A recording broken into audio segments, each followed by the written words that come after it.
రాజోలు అనే పదం కోనసీమ కొబ్బరి బొండంలో ఎంత తీపి ఉంటుందో నాకు అంత తీగి ఉండదు ఆ మాట.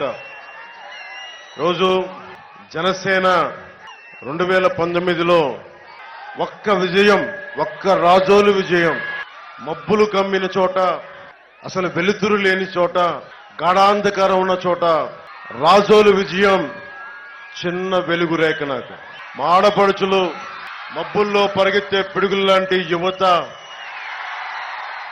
మేడలపైన మిద్దెలపైన ఉండి ఆశీర్వదించే పెద్దలు, మీరందరూ నిలబడితే ఈ రోజున ఆ ఒక్క చిన్నపాటి విజయం ఈ రోజున రాష్ట్రానికే జనసేన రాజకీయ పరిస్థితులకి వెన్నెముకైపోయింది.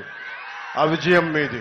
వారాహి ఈ వేదిక మీద నాతో పాటు ఉన్న శ్రీ జిఎం హరీష్ గారికి ఎంపీ క్యాండిడేట్ గా తెలుగుదేశం పార్టీ నుంచి సైకిల్ గుర్తు మీద మన హరీష్ గారు పోటీ చేస్తున్నారు, జిఎం బాలయోగ్ గారి అబ్బాయి.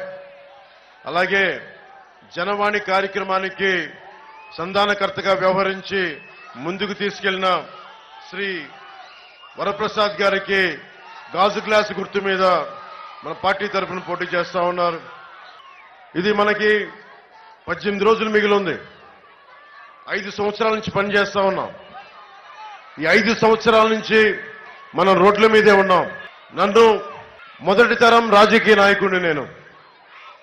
వైఎస్ జగన్ గారు లాగా వారి తాతల దగ్గర నుంచి, వారి తండ్రుల దగ్గర నుంచి 150 సంవత్సరాలున్న కాంగ్రెస్ పార్టీ నుంచి వచ్చిన వాడిని కాదు.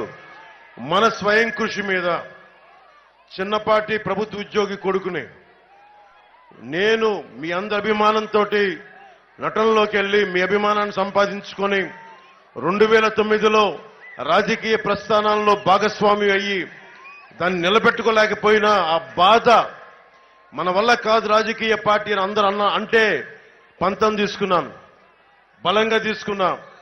దశాబ్దం నుంచి ఎవ్వరి ఆసరం లేకుండా ఒక్క మీ గుండెల్లో మీరు ఇచ్చిన బలమే ఈ రోజున జనసేన నిలబెట్టింది.